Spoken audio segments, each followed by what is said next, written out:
Saudações alvinegras, pessoal, esse é mais um vídeo dos meninos de Fora da Vila.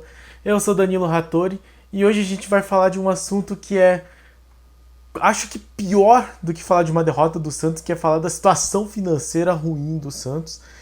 Saíram algumas notícias e eu acho que cabe uma reflexão sobre a situação financeira do Santos e sobre como enxergar algumas questões que eu acho que acabam influenciando até na maneira como a gente enxerga o próprio futebol da equipe e a maneira como o clube é gerido. Então vamos falar um pouco sobre possíveis dívidas que o Santos tenha e a questão da renda. Né? Eu vou pegar como gancho algumas notícias, algumas postagens de colegas jornalistas falando sobre a questão financeira do Santos que saíram hoje. E aí eu acho que cabe uma reflexão. Então antes, peço sempre, se inscreve no canal se você não for inscrito, deixa um like, compartilhe, comente principalmente, né? No último vídeo nós tivemos comentário do Acrancadim, do Roger Sanassi, do canal Vargas Santos TV. Valeu aí, Vargas Joaquim, tamo junto. Então muito obrigado a todos que comentam, eu às vezes não consigo responder. Tem alguns comentários, inclusive, que são tão bons que eu só deixo o like lá, porque nem tenho o que acrescentar. Mas eu fico sempre muito feliz quando tem comentário, acho que é uma interação muito boa. E como eu sempre digo, a função desse canal é exatamente conversar com o torcedor que não pode estar sempre junto com o Santos, fisicamente eu digo, mas acaba sempre pensando no time, sempre sofrendo, torcendo pelo time, que é o nosso caso aqui do Meninos de Fora da Vila. Então vamos falar sobre a questão financeira do clube. Eu trouxe essa questão principalmente pelo tweet do Lucas Barros, do portal Vavel, como aparece aqui na descrição dele. Eu confesso que eu não conhecia, mas está aqui o crédito devidamente dado. E ele tweetou hoje de tarde assim: com as eliminações precoces na Copa do Brasil e Sul-Americana e sem ter um time competitivo, o Santos acabaria perdendo receita e teria dificuldades de pagar as contas neste segundo semestre de 2022. Agora os direitos de imagem estão atrasados há 2 meses e muitas pessoas falaram que a situação estava controlada, que a venda do Kaique estava dentro dos planos. E aí ele fala como ele avisou que era essencial passar de fase para a questão financeira.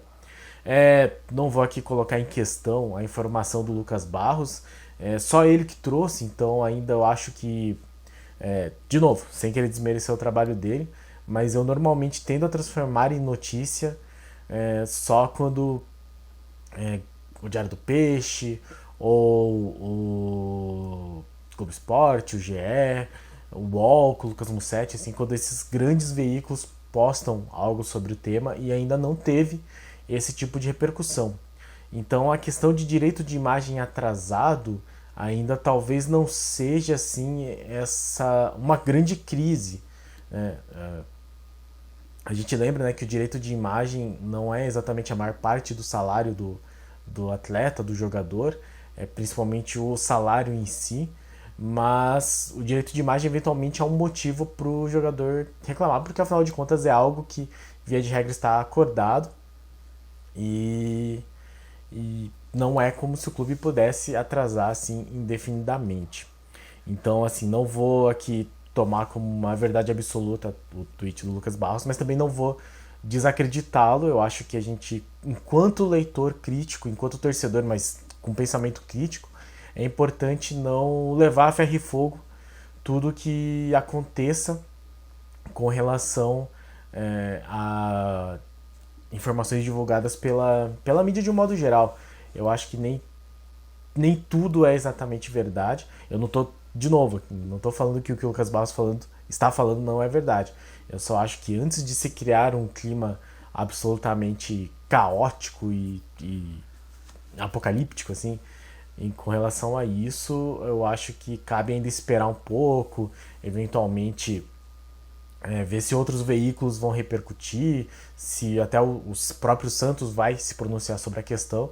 Então acho que ainda não é o momento para você tomar isso como um ponto de crítica muito fervorosa.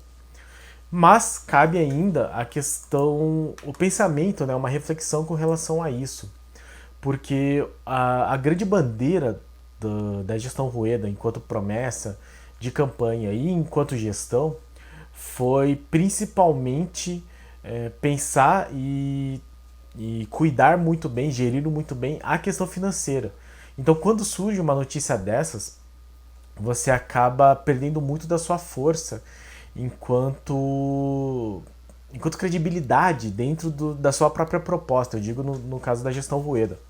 No caso da gestão Pérez, por exemplo, não era essa a proposta. A proposta era fazer o que fosse possível, o que fosse preciso para o Santos responder melhor em campo. E aí vieram Sampaoli, muitas contratações no ano de 2019.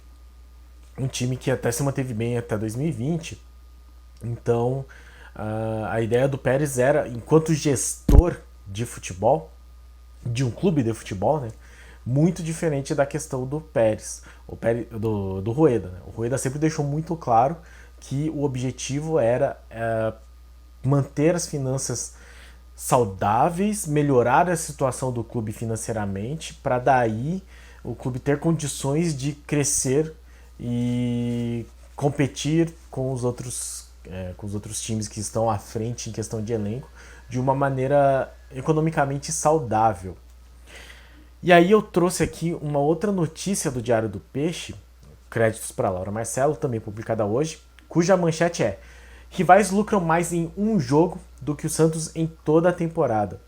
Em resumo, a manchete diz que o Santos teve renda líquida. A renda líquida é aquela que desconta-se, né? Depois de descontados todos os encargos, tudo que o Santos tem que pagar, o que sobra efetivamente para o lucro do clube. Então, uma renda líquida de R$ 2.510.506,58. Tanto São Paulo quanto Palmeiras chegaram a lucrar mais que o Peixe, mais do que esse valor, em apenas um jogo. E o Flamengo também, tranquilamente. E o Corinthians, em um jogo, não chega nesse tanto, mas é uma grande diferença porque contra o Fluminense, no mata-mata, eles tiveram R$ 1.576.976,32, o que é, deixa eu só fazer uma conta rápida aqui, mais da metade do que o Santos arrecadou o ano inteiro, considerando todos esses jogos. No caso de São Paulo e Palmeiras, o São Paulo teve R$ 5.098.880,82 de lucro líquido no jogo de ida da semifinal contra o Flamengo. E o Palmeiras teve R$ 2.845.512,98 no jogo de volta contra o São Paulo, jogo em que eles inclusive foram eliminados. Então é muito nítida, é muito contrastante essa diferença. E aí a gente volta numa das grandes discussões que existe na torcida do Santos, que é a construção da nova arena. Até tem uma notícia aqui do OneFootball, segundo eles a fonte é o mercado do futebol, que o Conselho Deliberativo vai pedir uma reunião extraordinária para a votação do projeto apresentado pela W Torre da construção da nova arena. E aí, após essa aprovação, que a diretoria convocaria a Assembleia Geral dos Sócios para aprovação da nova arena e início da construção. Segundo aqui a notícia do OneFootball e do mercado do futebol, o presidente tem um cronograma cuja ideia é em dezembro já vender as cadeiras. Então em dezembro já teria as duas votações feitas, tanto para sócios quanto para o conselho, na verdade, respectivamente, para o conselho e para os sócios. E aí já teria assim o início dos trabalhos da W Torre e a permissão para vender cadeiras. Então o Santos parece que se movimenta no sentido da construção da nova arena, e essa questão financeira que o clube tem mostrado e essa distância que o clube tem ficado para trás com relação aos rivais, principalmente aos rivais paulistas e ao Flamengo, meio que exigem esse sentimento de urgência.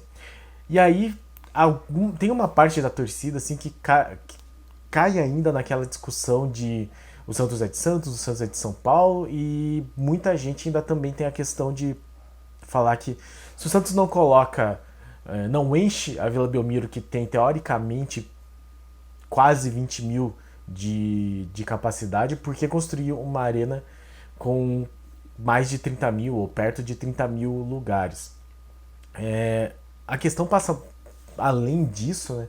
Mas a gente pode ver que financeiramente é inviável que o Santos, sendo um clube de primeira divisão, que deseja se manter na primeira divisão, se mantenha num estádio que é muito abaixo da capacidade e da capacidade de ocupação e também da capacidade do potencial de retorno financeiro de um clube de primeira divisão.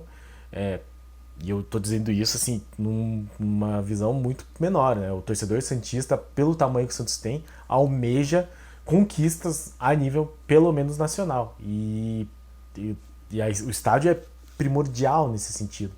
E para além disso, o estádio acaba se tornando um atrativo para vários outros elementos. Eu sempre comento quando eu posso que eu trabalhei no navio de cruzeiros e o porto principal do embarque para as pessoas perto de São Paulo, né, de São Paulo para o sul, é Santos. São Paulo, a capital, não tem praia.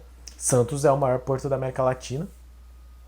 E então o navio sempre parava em Santos. E o porto de Santos é bastante defasado no sentido turístico, eu digo.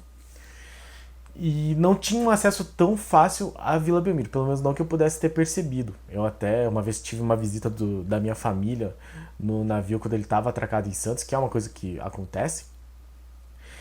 E próximo, né, foi uma das únicas vezes que eu saí efetivamente do navio, né, para pôr os pés em terra firme. E o Porto de Santos ao redor não tinha nada. E posteriormente eu fui para outros portos que tem muita, digamos, atração turística, assim. Barcelona, por exemplo, não tem tanto, mas o Porto parece um shopping, e o Porto de Santos não tem essa estrutura. E parece um aeroporto, vai, digamos assim. E, sei lá, em Salvador tem muita coisa perto, o Rio de Janeiro, o Porto do Rio de Janeiro tem também bastante coisa, assim. É que a proximidade do Porto do Rio de Janeiro de passageiros não é tão assim sofisticada, digamos, mas é acessível para a pessoa conhecer outros elementos turísticos do Rio.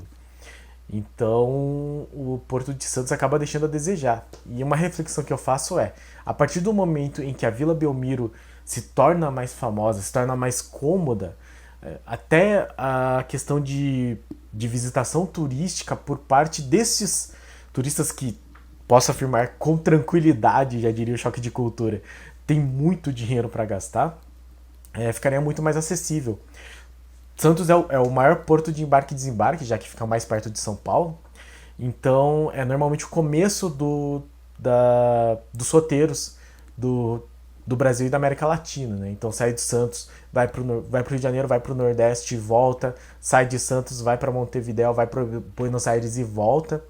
E mesmo assim tem passageiros que, por exemplo, embarcam, né, uruguaios que embarcam em Montevidéu, argentinos que embarcam em Buenos Aires, que vão para o Rio de Janeiro, voltam para Santos e depois desembarcam nas respectivas cidades.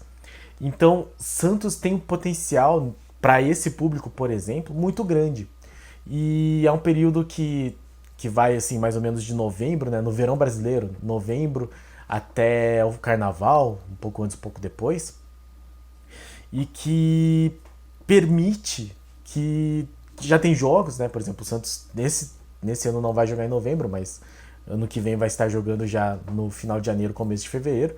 Inclusive que o Santos consiga fazer uma parceria com os navios de cruzeiro para que essas pessoas assistam jogos, comprem pacotes que envolvam uma ida à Vila Belmiro, com direito à visita no museu, com direito a até assistir um jogo eventualmente, e possivelmente você teria horários um pouco melhores até pro, pro próprio time não jogar de noite, né? Porque o navio não fica de noite em Santos.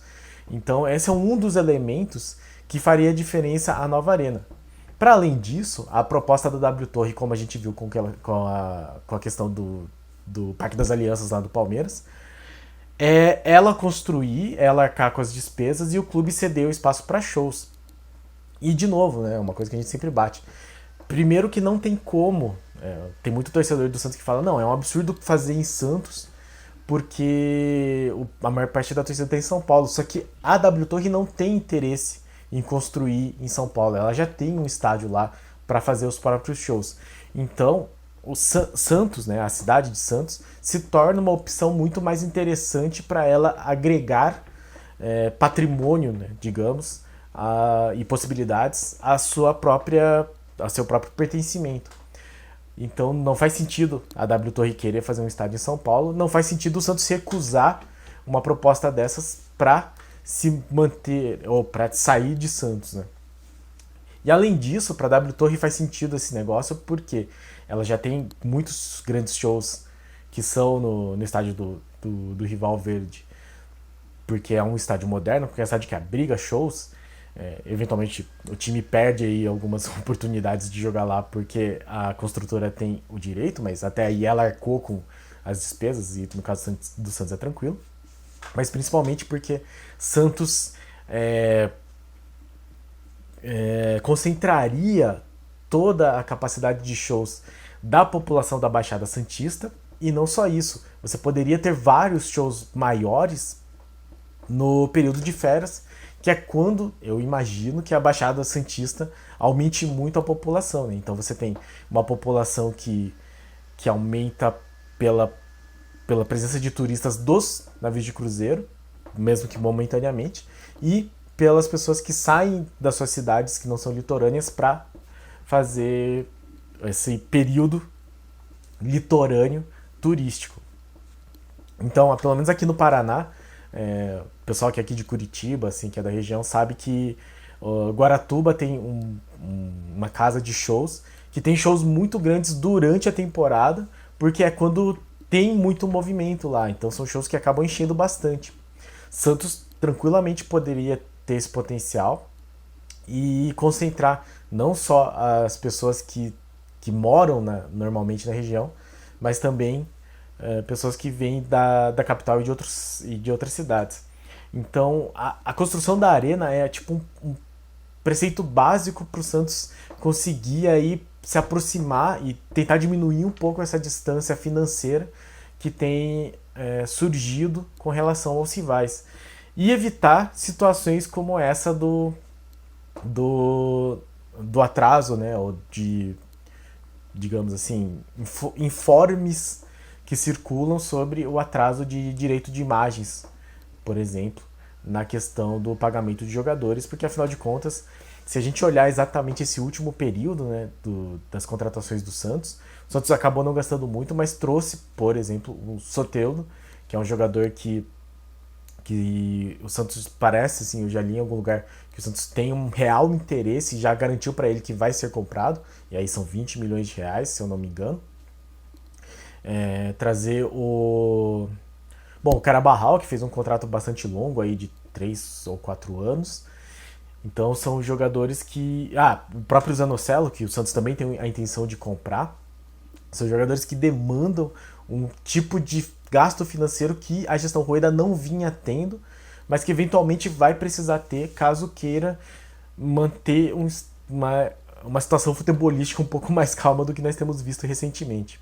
Então eu acho que tem muitas coisas que a gente pode analisar nesse sentido, e a construção da nova arena, na minha opinião, é o que vai ser, na visão da gestão Rueda, o grande legado para o futuro. Então se no momento da eleição do ano que vem do Santos, que ano que vem é ano de eleição, a nova arena, a Vila Belmiro já tiver tido a sua despedida, seu jogo, o último jogo da antiga Vila já tiver tombado e com as obras começadas, a gestão Rueda ganha muito fôlego para pelo menos ter deixado o seu nome na história de uma maneira positiva. Eu acho que esse, no momento, é a grande esperança do Rueda enquanto presidente, até porque no futebol, de fato, e nós já falamos aqui várias vezes, a direção tem muitas decisões erradas, muita falta de convicção, muita falta de comando de um modo geral e de visão com relação ao futebol.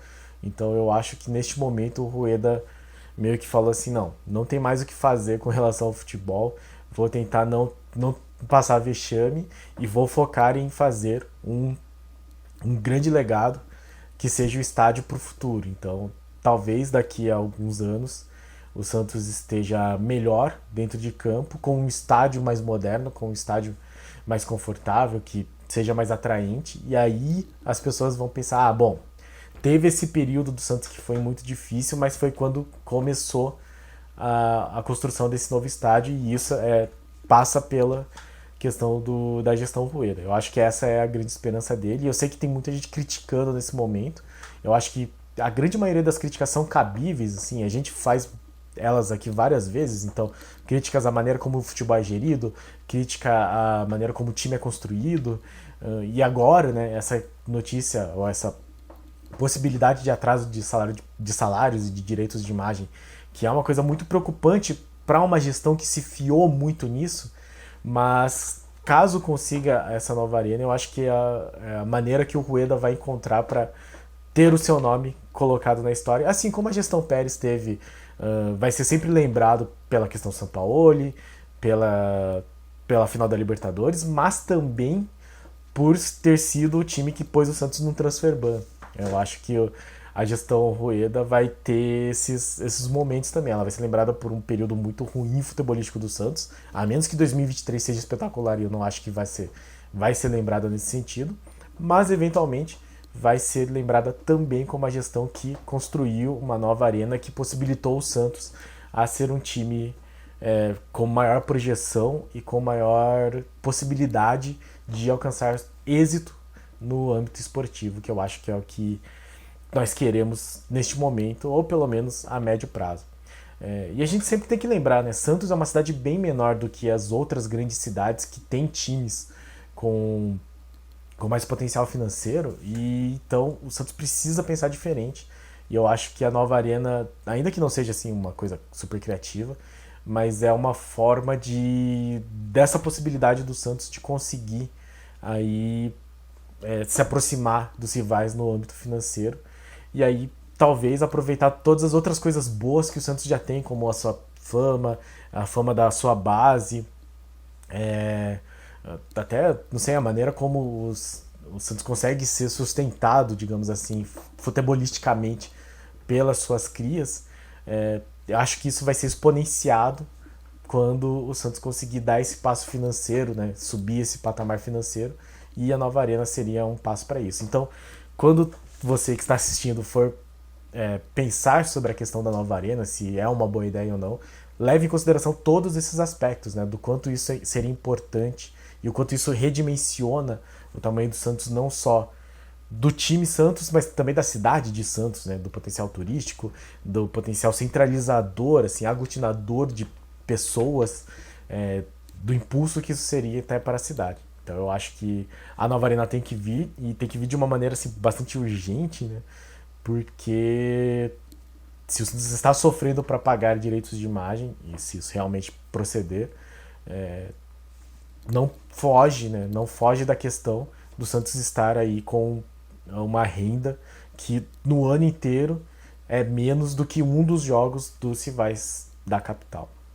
Certo, pessoal? Então, acho que é uma reflexão aqui, um pequeno desabafo. Até porque, né, o próximo jogo é só terça-feira, não tem muita pauta, então eu acho que é um assunto pra gente trazer aqui a discussão. Então, peço sempre, né, se inscreve no canal se não for inscrito. Muito obrigado a todos os nossos inscritos, muito obrigado a você que assistiu o vídeo até aqui. Isso aqui acabou ficando meio longo, mas achei interessante o tema. E no mais, compartilhe, deixe um like e diga a sua opinião com relação a essa possível nova arena, a situação financeira do Santos e a essa mudança que a gestão Rueda pretende, pelo menos na questão do estádio, que eu acho que vai ser a grande bandeira do Rueda daqui para frente. Muito obrigado a todos e pra cima deles. Abraço!